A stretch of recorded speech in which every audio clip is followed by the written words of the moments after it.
Hola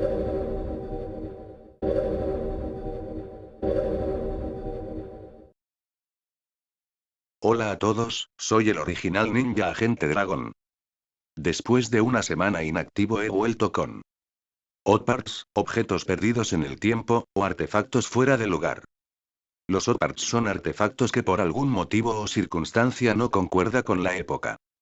Oddparts viene del griego que quiere decir artefacto fuera de lugar. El término ha sido ampliamente utilizado para refutar teorías como la teoría de la evolución o la estimación científica de la edad de la Tierra. Los OOPART también se han utilizado por los aficionados a la ufología y otras pseudociencias como base para la teoría de que la humanidad habría sido fundada o alterada por civilizaciones extraterrestres mucho más avanzadas o evolucionadas, creacionismo alienígena, ya que desde su punto de vista algunos de los pueblos antiguos poseerían, precisamente por este motivo, conocimientos científicos en determinadas áreas al menos tan avanzados como los actuales, así como tecnología insólita para su tiempo. Por otro lado, la consideración de OPART depende en gran parte de los conocimientos que se dominan de un período histórico, por ello es tan relativa como la veracidad de las teorías de quienes lo utilizan como argumento. A continuación diré algunos OPARTs, empecemos. Batería de Bagdad. En junio de 1936, durante unas excavaciones en una colina de Kujut Rabua, una aldea al sureste de Bagdad, territorio antiguamente ocupado por los partos, los trabajadores del Departamento Estatal Iraquí del Ferrocarril descubrieron una vieja tumba cubierta con una losa de piedra. Durante 2 meses, el Departamento Iraquí de Antigüedades extrajo de allí artefactos fechados en el período de los partos 248 a.C. a 226 después de Cristo, un total de 613 abalorios, figurillas de arcilla, ladrillos cincelados y otras piezas. También hallaron un recipiente muy singular. Tenía forma de jarrón, de arcilla clara, en cuyo interior estaba fijado un cilindro de cobre, sujeto a la embocadura del cuello con asfalto, y en su interior una varilla de hierro. El recipiente medía 13 centímetros de alto por 4 de diámetro, mientras que el tubo de cobre medía 9 centímetros de alto por 2,6 de diámetro. La varilla de hierro sobresalía 1 centímetro y daba la impresión de haber estado revestida de una fina capa de plomo. El arqueólogo alemán Wilhelm Knight, entonces a cargo del laboratorio del Museo Estatal de Bagdad en Irak, lo identificó como una probable pila eléctrica, en 1939. Describió su hallazgo en el 9 Jare Irak, publicado en Austria en 1940. De regreso al Museo de Berlín, relacionó el descubrimiento con otros cilindros, varillas y tapones de asfalto iraquíes similares. Todos ellos con varillas delgadas de hierro y bronce. Concluyó que tantas como 10 baterías de estas habían sido unidas en serie para aumentar el voltaje producido, teniendo como objetivo inmediato proporcionar la corriente necesaria para el electrochapeado con oro y plata de la joyería local. Las cosas quedaron así hasta que después de la Segunda Guerra Mundial, Willard Gray, ingeniero en electrónica del laboratorio de alto voltaje, de la General Electric Company, de Pittsfield, Massachusetts, fabricó un duplicado de estas baterías y las llenó con sulfato de cobre en lugar del desconocido electrolito supuestamente usado. La pila funcionó y generó entre 1 y 2 volts. Bueno. El siguiente OPART será el del famoso mapa de Piri Reis. El mapa de Piri Reis es un fragmento de un mapa elaborado por el almirante y cartógrafo otomano Piri Reis en 1513. Piri Reis nació en Galípoli hacia 1470.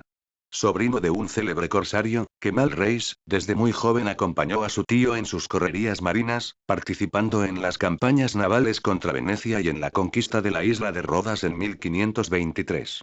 2 años antes de esta fecha debía publicado el libro de las materias marinas, cuya exhaustiva información hacía referencia exclusivamente al Mediterráneo.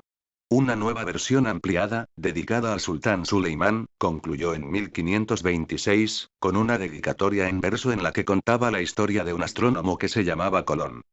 Que salió en busca de Antile. Y la descubrió. Hoy la ruta es muy conocida y su mapa llegó hasta nosotros. En ella se refería también al mapa que él mismo había dibujado años atrás y del que había hecho obsequio a Selim I en el Cairo. En los márgenes detalla sus fuentes un mapa de Cristóbal Colón, encontrado en un barco español apresado en 1501, y 4 mapas portugueses más recientes.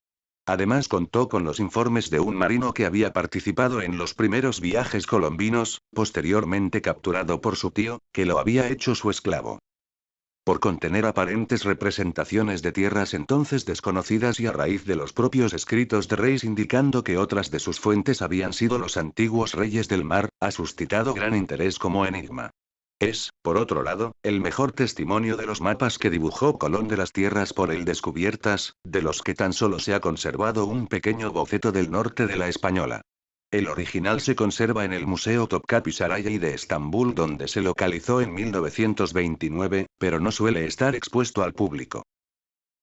El mapa está pintado en cuero de gacela, con un entramado de líneas que atraviesan el Océano Atlántico. Llamadas líneas de rumbo son típicas de las cartas de los marinos medievales tardíos y no indican latitud y longitud, sino que se usan como ayuda para establecer direcciones. Hoy en día, se usan también en aviación. En el Barille comentario marginal anotó: un mapa de esta clase no lo posee nadie hoy en día. El mapa incluye bellísimos dibujos, acompañados de inscripciones que indican descubrimientos importantes. Uno de ellos se corresponde, casi con total certeza, con la expedición de Pedro Álvarez Cabral de 1500. Se cree que Cabral descubrió Brasil cuando los vientos lo sacaron de su ruta, en un viaje a las Indias Orientales.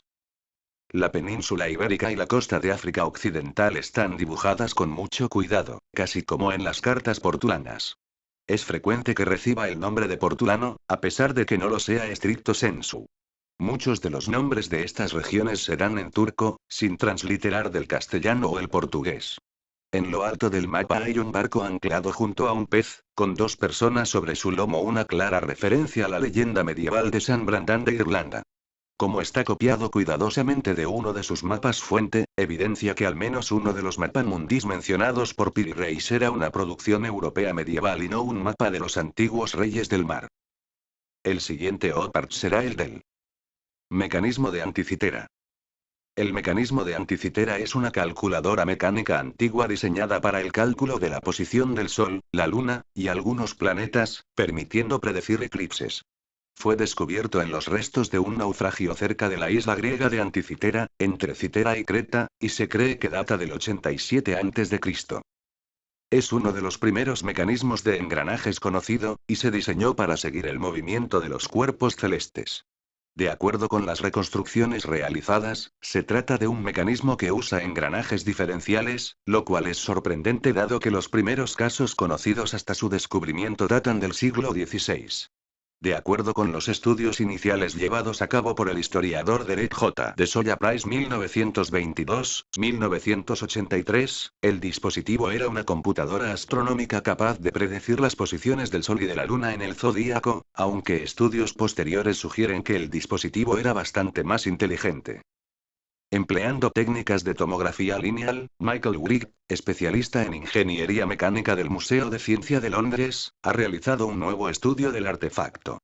Wright ha encontrado pruebas de que el mecanismo de Anticitera podía reproducir los movimientos del Sol y la Luna con exactitud, empleando un modelo epicíclico ideado por Hiparco, y de planetas como Mercurio y Venus, empleando un modelo también epicíclico derivado de Apolonio de Pérgamo.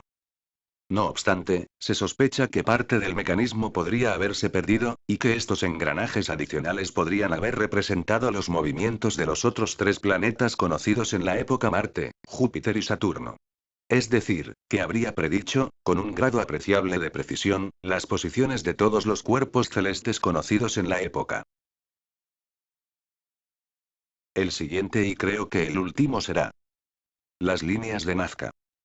Las líneas de Nazca son antiguos geoglifos que se encuentran en las pampas de Jumana, en el desierto de Nazca, entre las poblaciones de Nazca y Palpa, Perú. Fueron trazadas por la cultura nazca y están compuestas por varios cientos de figuras que abarcan desde diseños tan simples como líneas hasta complejas figuras zoomorfas, fitomorfas y geométricas que aparecen trazadas sobre la superficie terrestre. Desde 1994 el Comité de la UNESCO ha inscrito las líneas y geoglifos de Nazca y de Pampas de Jumana como Patrimonio de la Humanidad. Sin embargo, en los últimos años han sufrido graves daños por la construcción de la autopista panamericana y las rodadas de todoterrenos. Técnicamente las líneas de Nazca son perfectas. Las rectas encierran una perfección con unas pequeñas desviaciones a lo largo de kilómetros. Los dibujos están bien proporcionados, sobre todo si se piensa en sus dimensiones. Estas líneas también son testimonio de un gran conocimiento geométrico de los antiguos habitantes de esta zona, por lo cual se declararon Patrimonio Cultural de Perú. Los nazcas pudieron usar cuerdas para no desviarse en el trazo de las cerca de 1000 rectas, algunas de varios kilómetros de largo, y dibujaron las cerca de 800 figuras animales mediante la traslación de modelos realizados a escala a grandes cuadrículas hechas con estacas y cordeles. Luego, el excepcional clima de la región donde prácticamente no llueve premió el ingenio de aquellos humanos preservando su obra. Son numerosas las figuras que se hallan en Nazca, particularmente en la Pampa de San José, figuras geométricas, meandros, representaciones animales, vegetales y humanas, laberintos, y otros dibujos geométricos. Lo más representativo son los dibujos de animales aves de entre 259 y 275 metros de largo, colibríes gigantes, cóndores, la garza, la grulla, el pelícano, la gaviota, el loro y otras, un mono, una araña, un caracol, una lagartija, una ballena de 27 metros, un perro con patas y cola largas, una figura antropomorfa, dos llamas, etc. En la categoría de reptiles, un lagarto, que fue cortado al construirse la carretera Panamericana Sur, una iguana y una serpiente. Muchos de los dibujos se encuentran mezclados con líneas y espirales. Casi todos los dibujos fueron hechos en la superficie llana. Solo hay unos pocos en las laderas de las colinas. Casi todas las figuras que se sitúan en las laderas representan hombres. Algunos están coronados por 3 o 4 líneas verticales que quizás representen las plumas de un tocado ceremonial. Algunas momias peruanas llevaban tocados de oro y plumas. Las figuras de las laderas aparecen menos definidas que las del desierto, quizás porque las piedras que han rodado por la ladera han borrado los detalles.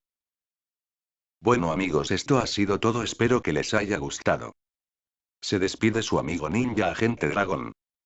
Comenten, puntúen, dedito arriba y si es posible suscríbanse. Hasta la próxima.